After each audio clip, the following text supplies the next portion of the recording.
Okay, so we're going to start talking about, we're going to continue talking about work, and we're going to talk about work where the force is varying. And this can be because we have a machine which applies a different force at different positions.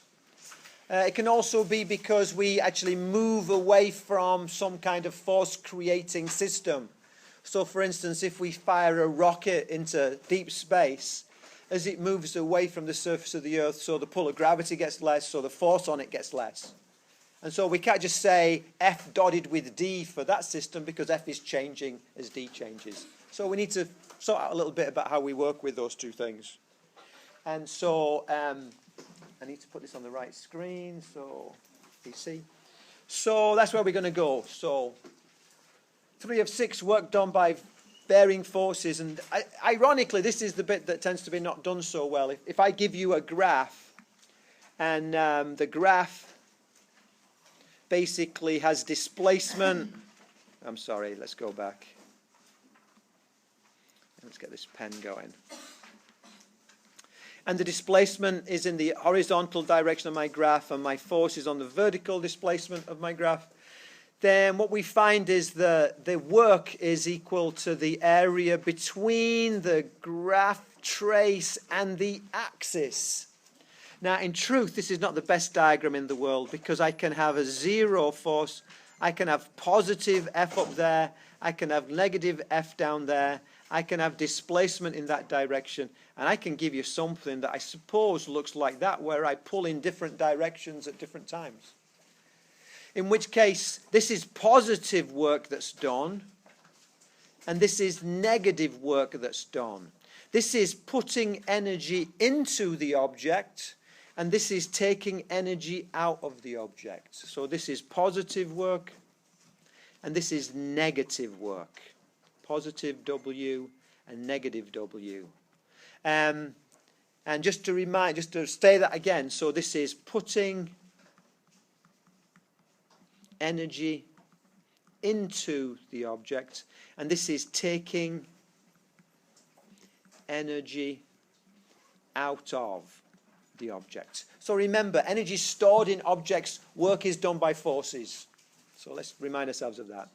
But basically, the methodology is you basically go to your axis and you divide this thing up into rectangles or squares and triangles, or you could have a trapezoid or whatever. But one way or another, you figure out what the area is. And I just find that although people can do the more complicated stuff, they stumble on this. And I think it's a long time since we've done it.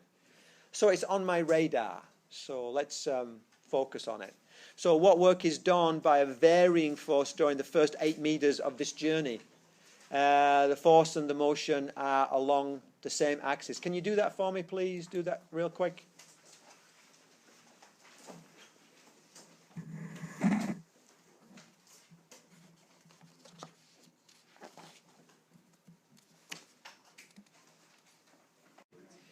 Cool. So let's see how we're doing. Got a couple more seconds, and let's hold it there. And we're going to look and say, most people are saying D. There's a couple of other responses. Let's have a quick look. So for me, what I do is I divide this up like so and like so. And I'm going to look at this first area. I say, first of all, the work done equals area under trace, which equals the integral of fx dx. It's the integrating the force relationship with respect to my displacement relationship. But it's the area, and this, for practical purposes, the area under this thing. And I start off with a trapezoid, so it's going to be a half, and this is going to be, I look at the left-hand side and I see a 20. I look at the right-hand side and I see a 30. And then I look at the bottom and I see it going from 0 to 4, so that's 4. And then the next thing I do is I look at this guy here, which is just a rectangle. And again, I look at the top of it and I see a 30. And that's multiplied by, I look at the width of it, 8. minus 4 is 4. So work done is equal to 20 and 30 makes 50. 2 times 50 is 100, plus 3 fours are 12, that's 120. So work done is equal to 220 joules, which is what, D, yeah? Cool? Yes. Oh, sorry, yes, I'll do that now. Yes. So, so don't give points away on those. It's like, you know, it's conceptually not difficult, and it's mathematically it's you do much harder things. Speaking of which, let's say it's not a nice linear graph. Let's say that it's a mathematical function. I'm not going to give you error functions or something, you know, that's wacky. That's the math department's thing. I'm going to give you stuff that's physically got some meaning. And my principle is, you know, do you know to use the integration, and, you know, can you do a basic integration on that? So consider the work done by a force that varies with displacement. So here's my graph. The force is varying with displacement. The principle is that the work done by the force is equal to the area under the graph again. What we say is, so remember the units. Force is in newtons, which is kilogram meters per second squared, and displacement is in meters. So if I multiply those things out, I get kilogram meters squared second squared. So, okay, yada, yada, yada, which is joules. I don't know why I put that in there, which is joules. Work is measured in joules. So my little bit of work is equal to Fx dx. So my total work is equal to the sum of all these little slices. There's my original slice, and this is the force at that particular value of x, and this is the dx. So it's basically, I'm saying I just multiply those two guys together in principle, but I have a whole bunch of slices with the same little width but different values of fx.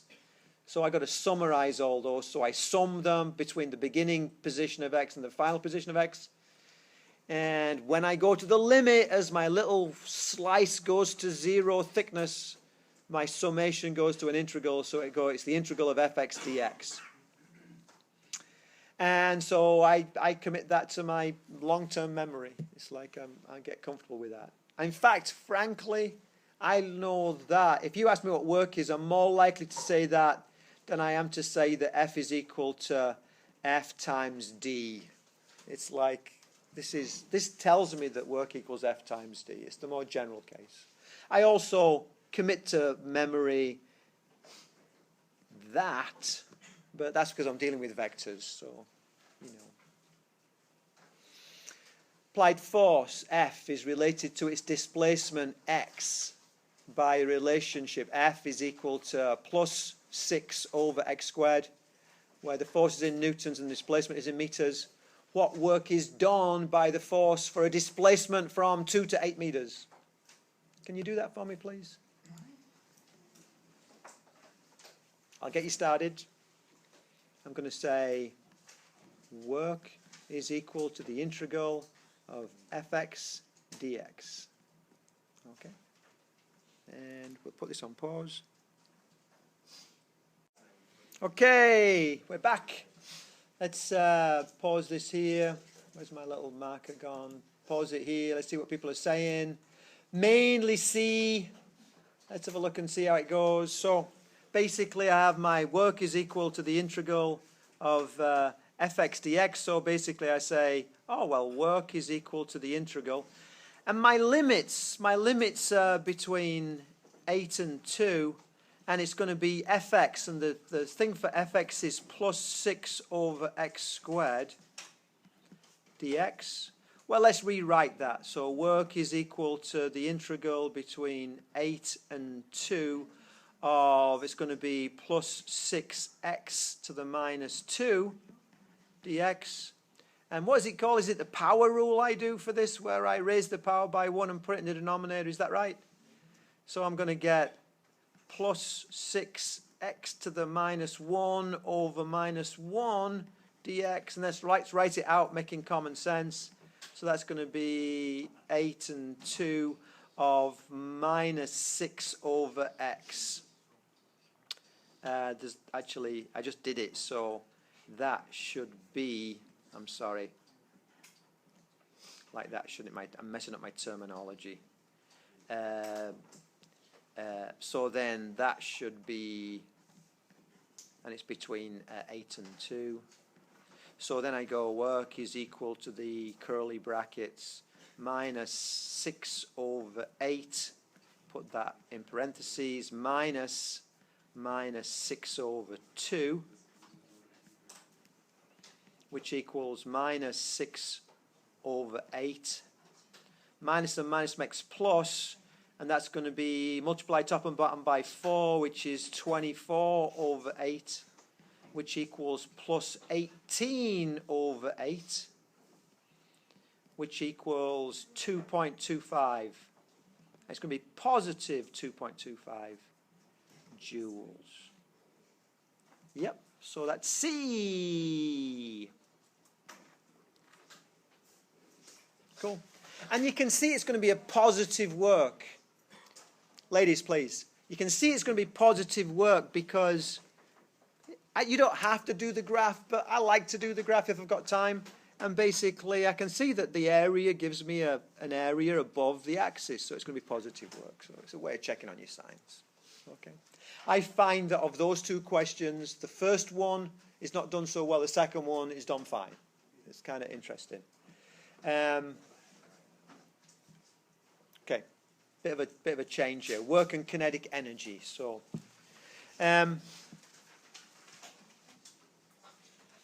when you do work, when your pushing force does work on an object, that takes that work in joules and stores it in that object. Either if it's positive work, it stores it in the object. If it's negative work, it takes it from the object. But there's a change in the physical state of that object. Now, we're not going to deal with thermal where things melt or vaporize or whatever. We're going to just do it mechanical. And in mechanical, there's two common ways that this object can manifest that change. It can either change its speed or it can change its position in the gravity field. You know, you do work and you lift something and put it on a shelf. That object has changed its position in the gravity field. Or you push the back of your car and you do work and your car goes faster and faster and faster. Now, the confusing thing for us is we have friction all the time. So even though we're pushing, we might only be balancing out the force of friction. So we might just go at a constant speed. But in the absence of friction, we'd go faster and faster and faster. Okay, let's see if we can use these things to actually exemplify what these two forms of energy storage are. Question or comment? If you are, what about if you're pushing a car up a hill? Then a bit of both. Okay, and that's fine. So the key take home is that work is manifest as a change in the energy of the object, and there's two forms of the energy that we deal with at this stage. There's three we're going to get to, but two immediately is kinetic and potential. So they can both change as well? One can change, the other can change, or both can change. Yeah, cool. It depends on the physical situation, yeah. So what we say is, and we're going to try and use this change to define the energies. We're going to try and say there is a thing called energy of motion. We're going to call it kinetic energy. I wonder what form it would take. I wonder what the equation is. So that's what we're doing here. We're defining the energy. You might know the equation already, but this is where the equation comes from. And so what we say is, we say kinetic energy, UK. Sometimes I call it KE. Sometimes I call it K. Sometimes I call it UK. You know, I have a vehicle, a car, and my Honda. You know, I know what they mean. They're the same thing. So don't get tied to the actual specific letters. So UK is the energy that an object has due to its velocity. The kinetic energy, Ke, mu K, the change in kinetic energy may change, caused by changing the velocity of an object from one speed to another is equal to the work required. So you might have kinetic energy to begin with, and the work is going to change that amount of kinetic energy. Okay? So we say, well, work is equal to the integral of fx dx, and F equals ma. Sum of the forces equals ma. So we say, well, my work is equal to my force times my displacement, assuming, well, it doesn't matter actually, but I am assuming in line. I don't need to worry about the angles. And my force is equal to ma, so I have ma delta d. Okay, so my work is equal to ma delta d. Let's remind ourselves about kinematics. Vf squared equals vi squared plus 2a delta x. Well, in this case, we call in delta x delta d. No big deal. Rearrange. A times delta d equals a half vf squared plus, minus 1/2 vi squared. Okay, so my work is equal to mass times AD. So it's the mass times this. So it's a half m vf squared minus 1/2 m vi squared. Okay, so I could say this is the KE final, and this is the KE initial. So my work is equal to my change in kinetic energy. And this means I can define, the triple arrow means define. I can define the kinetic energy, and here I've called it K. Amazing. Here I've called it K. In one page, I have 3 versions. I have KE, K, and UK. Oh, well, never mind. So K is defined as a half mv squared. And this actually gives us what's called the work kinetic energy theorem, which I think is a bit, I'm always uncomfortable with this because it's the work energy theorem. The amount of work you do is equal to my change in my mechanical energy, which is sometimes equal to the change in my kinetic energy, and sometimes it's equal to the change in my potential energy, and sometimes it's equal to the change in my kinetic plus the change in my potential. So it's not tied. You know, work does not cause only a change in your kinetic energy. It's just in this case it causes a change in your kinetic energy because you're not going up a hill. So don't get tied into work kinetic energy theorem. It's the work energy theorem. And we're using this with example for the kinetic energy. So we call it the work kinetic energy theorem. Okay, so we have defined, so we can put that in our box of tricks, the expression for kinetic energy. So horizontal 7 Newton force pointing to the right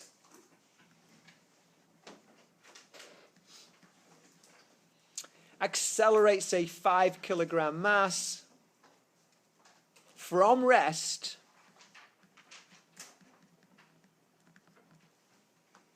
through a distance of 9 meters along a smooth level surface. What is the block's speed at the end of the journey?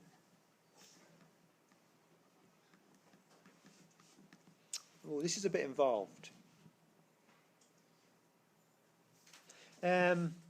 I know that my work is equal to my change in my kinetic energy, which equals K final minus K initial. And I know that my force times my displacement, because it's in a straight line, I don't need to worry about the angle, is equal to my work. And I know my kinetic energy is, it's asking for what is the block speed. So a half mv final squared minus 1/2 mv initial squared. So I use that work is equal to F times D, and I use that K is equal to a half mv squared. Can you see how I've used basically 3 equations there? I used one that linked work with kinetic energy. I used another one to define what work is. I use another one to define what kinetic energy is.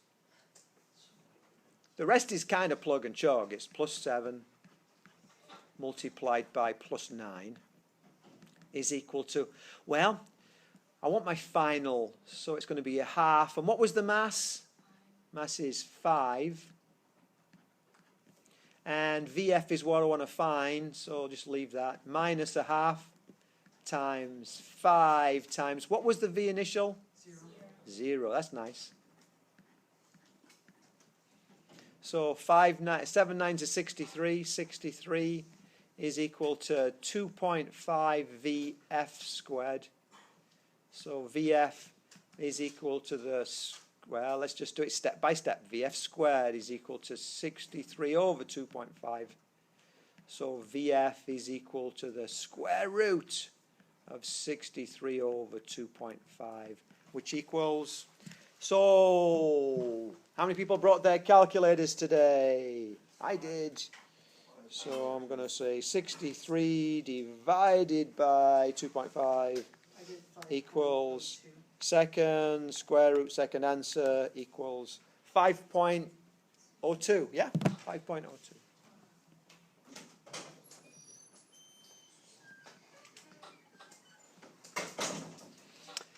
Me this for a second. So hold on, I mean, how did I know just how to? It was like a warm knife cutting through butter, wasn't it? It was just whoosh, like that. And did I go home last night and practice this question? Absolutely not. I've not seen this question since last semester. I saw it last semester, but so how come that I knew what to do? And what I did was I knew it was about the work energy theorem. And so I wrote that down. Well, the first thing I did was I did a diagram. And then I knew it was about the work energy theorem, so I wrote that down. And then I said, I know this problem is solvable, because most of the time, I managed to get that right. So, all right, I must be able to find out what W is. Oh, yeah, W equals force times displacement.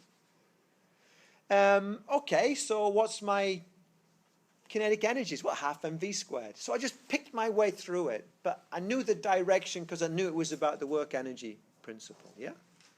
So it's not that I remember it, and I want you to try and break the habit of remembering it. I remember when I was a student trying to remember problems, and it doesn't work because there's too many problems I can ask you. So you've got to remember the way to navigate, not the journey.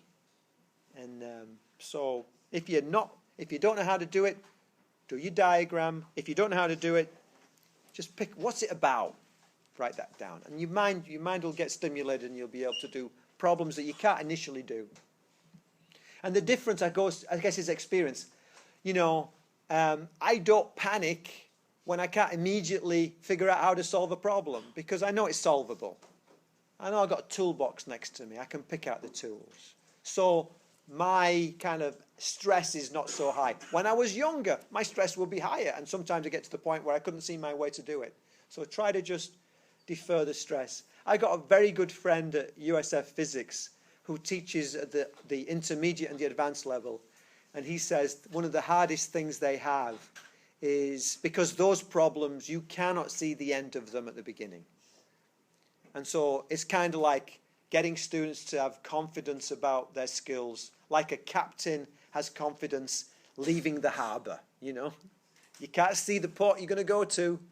You don't know what the weather's going to be like, but you trust your ship and you just set sail. And you got to do that with your skills. I know the basic ideas. I'm going to set sail. And that's, he said, is the hardest thing to get people to be willing to do that. Was that a comment or a question at the back? Did you? Oh, okay, cool. So watch out for that. And then gravitational potential energy. So now we're going to do the same thing with gravitational potential energy. And we're going to say, well, the energy that an object has due to its position in a gravity field is called gravitational potential energy, UG. Change in gravitational potential energy, delta UG, caused by moving a mass from one location to another is equal to the work required. So work is equal to the integral of fx dx, which equals Fg, which gives us the F, and also Fg equals weight, so little w means weight, big W means work. Can't get them confused. So I'll get to that in a minute. So Fg is the force due to gravity, and that equals your weight, which equals m times g. What is g? What units does g have? So I'd like you to break yourself of that. I know you were taught that weight is equal to mg, and they said F is equal to ma. So g is like a and all that. And it's not helpful. It's mathematically true, but that's not what they meant when they wrote down W equals mg. What they meant was G is the gravity field strength. And it has units of newtons per kilogram. So try and break yourself at the link with G being an acceleration due to gravity. It is a gravity field strength. And in this context, W equals mg. G is the gravity field strength. Because later on we're going to do Fe is equal to Q times E, where Q is the number of coulombs in a charge and E is the electric field strength. And can you see that Fg is equal to mg? Can you see all the similarities there? The analogy is, this is a vector, that's a vector, this is a vector, that's a vector. It's the same equation. It's just a different context. And there's no way that E is the acceleration due to the electric field. So just try thinking of G as the gravitational field strength. So then we say, well, okay, we have an applied force, so my applied force equals, well, applied work, and my work is equal to the applied force. That's the force that I am applying. That's that guy. That's what that APPC means. Applied, yeah. And it's times that displacement. And, well, the applied force, I'm moving it slowly, so my applied force is equal to my weight. I'm assuming nice, steady equilibrium motion. So I'm saying, well, then that applied force equals m times g. And my displacement is my final position minus my initial position. We multiply through mg times my final height minus mg times my initial height. So my applied work is equal to my final potential energy minus my initial potential energy.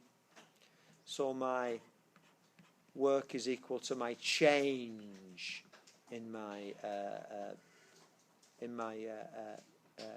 potential energy. So we have the work potential energy theorem. Cool? Cool. Circular mass is lifted from a point that is 2 meters above the table to a position that is 7 meters above the table. What is its change in gravitational potential energy? Can you do that one for me, please? Do yourself a diagram.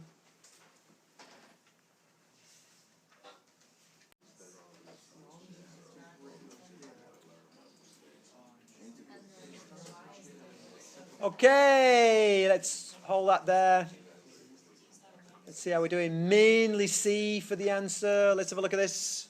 So first job, draw yourself a nice diagram. So we say 6 kilogram mass, so that's 6. Put 6 inside the box. Is lifted from a position that is 2 meters, so that's 2 meters. And it goes up to here. And this guy here is, what's that going to be? 7 meters. It's still a 6 kilogram box. And then what is the change in the gravitational potential energy? So my equation is the work energy theorem. W equals my change in U, which equals my U final minus my U initial. So I say, well, I wonder what my work is. Oh, my work is my force. I thought it was just asking for the gravitational potential. Just Yeah. What is the change in the gravitational potential energy? Oh, so just delta U. Okay. Yeah. Okay. So then, thank you. So then that's going to be my work is going to equal my force times my displacement. And so that equals, well, delta U. And my force, of course, well, let's have a look. If it's pulling down with 60 newtons, then my lifting force is pushing up with 60 newtons because I'm not accelerating. There's no information about acceleration. And if I was careful these days, as I've got better as a teacher, I would have said lifted steadily to even reinforce that. But without any information about acceleration, you just got to assume that there's no acceleration there. So then you say, well, okay, so this is going to be plus 60 multiplied by 7 minus 2, because that's my D. My D is the change, the displacement, not my two addresses. My displacement, so 7 minus 2, which equals delta U. So 60 times 5, which equals 300 joules. UG equals MGY. So UG equals MGY. So I get the same answer. yeah, you do. What you said was mg, of course, is your force, and y is your displacement. Yes, so that's fine. You're doing the same thing. Cool.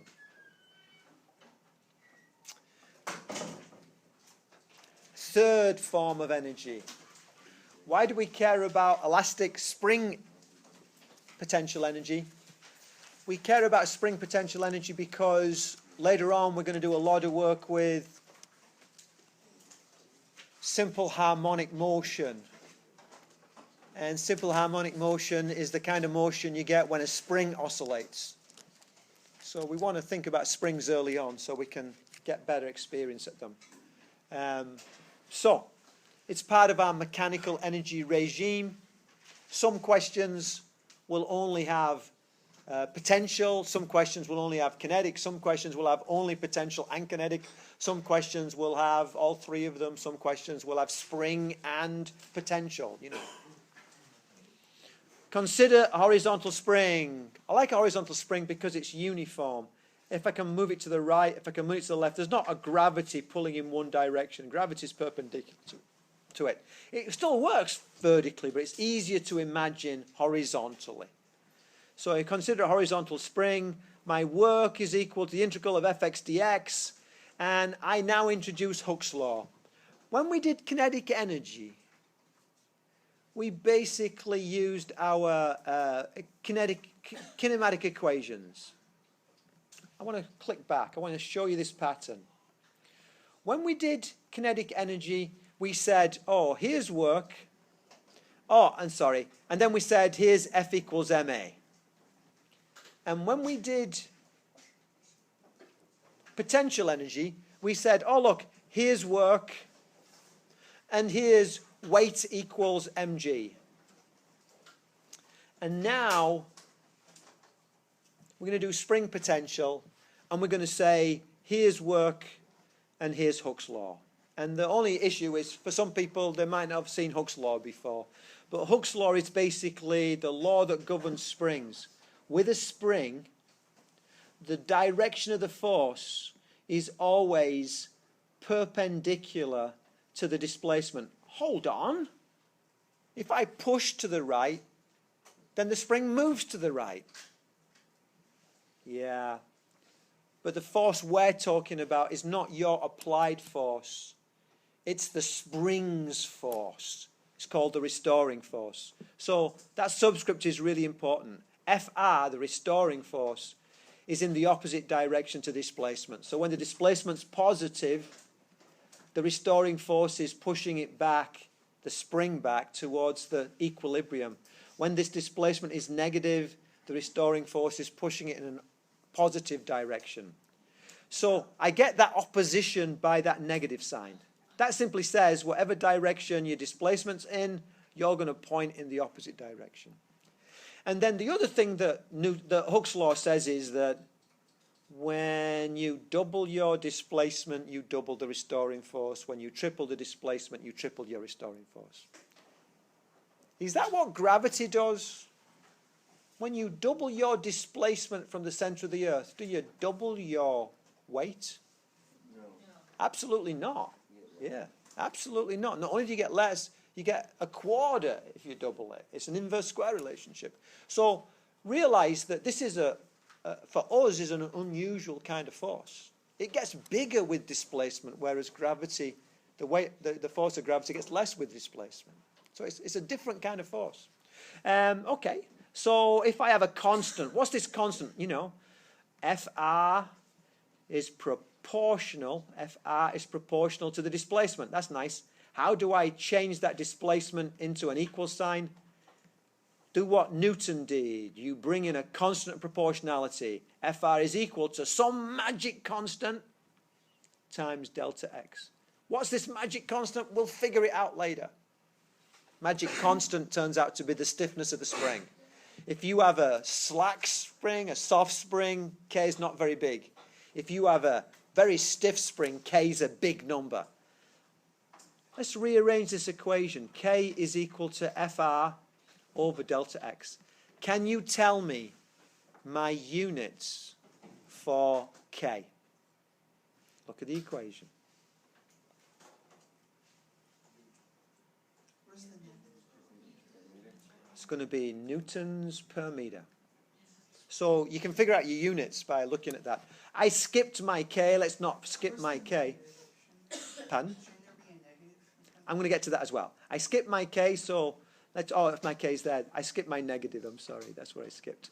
So my negative goes in there, so my negative goes in there. Yeah, get it there. Okay. Okay. Now, that implies, is K positive or negative? Just say out loud. K positive or negative? Think about it. If FR is positive, then your displacement is negative. So that's going to be a negative times a negative is a positive. If FR is negative, then your displacement is positive. That's a negative times a negative, which is a positive. K is always positive. So don't get fooled into thinking, because of that negative sign, that K is going to be negative. Okay? Okay, so we have this Hooke's law. It takes a bit of playing with, but we can get used to it. Where K is the spring constant. We get the applied work is equal to, oh, how am I going to figure this out? I look at my graph. Work is in Newton meters. We call it joules, but it's Newton meters. And displacement is in meters. If I multiply Newton meters by, force is in newtons. Work is in meters. If I multiply newtons by meters, I get Newton meters, which equals joules, which is work. So by looking at my units, I know the area under my graph is work. And because it's a nice linear relationship, I know this is a triangle. So work is going to equal my displacement times my force. And because of Hooke's law, my force is equal to kx. So I say, well, my work is equal to a half k times x squared. And so I say, let's define my spring potential. US, not UG, which is gravity, but US, which is equal to a half k x squared. Whatever your position of x is, positive or negative, square it, multiply it by the spring constant. That's how much energy is stored in that spring. So my work is equal to my change in my spring potential. The work, spring potential energy theorem. Spring is stretched by 4 meters. So let's have my spring. Here's my spring. That's by 4 meters. It produces a restoring force, Fr, is equal to 8 newtons. It's in the negative direction, so put it as negative. What is the spring constant? F R is equal to minus kx. So K is equal to minus FR over X. And now I'm looking at my diagram. I'm going minus. FR is minus 8 because it's in the negative direction. And X is plus 4 because it's in the positive direction, which gives me plus 8 over 4, which equals plus 2 newtons per meter. If ever you get a negative sign for your K, watch out. Why does the answer is units per kilogram? Because I messed up. Oh, Yeah, sorry. Man, bad Bonaquisti. What is the R and FR mean? Restoring. R is restoring. Okay. A spring is stretched by 4 meters. The spring constant is 7 newtons per meter. How much work was performed by this stretching? So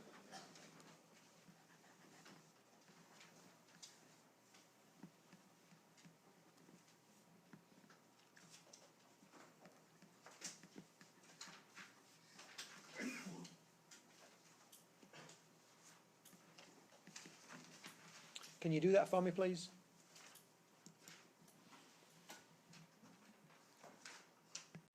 Coming back. So let's just stop here and see what most people got. Most people got C. So let's have a look.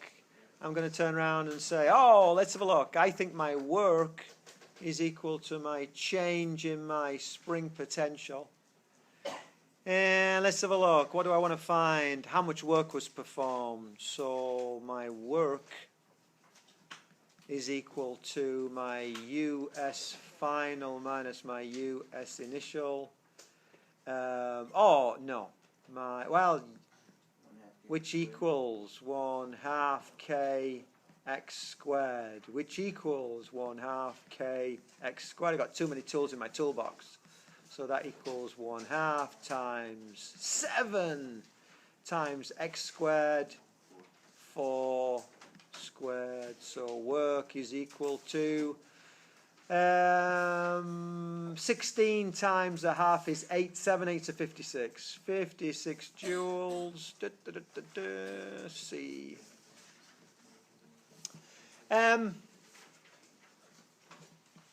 I've not got, and I'm not sure that this is the one that allows me to put a page in. So what I'm going to do here is I'm going to finagle a bit. So I'm going to double click out of here.